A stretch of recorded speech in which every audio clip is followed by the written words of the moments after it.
I have a very simple example. There are few columns. This one, the input, product, city. So what I would like to see, so in my input column, I want if any user type any numeric, that numeric should be more than 59.55 pounds.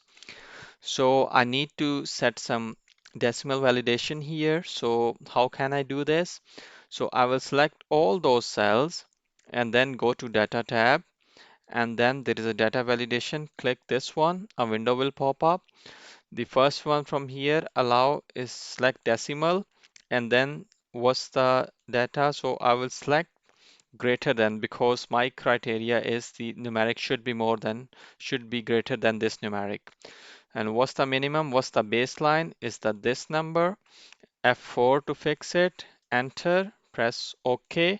Now the data validation has been applied. If I try to type the number lower than my range, lower than my criteria, so it won't let me type it. You can see now, if I try to type the numeric above than my criteria, it will let me type this number.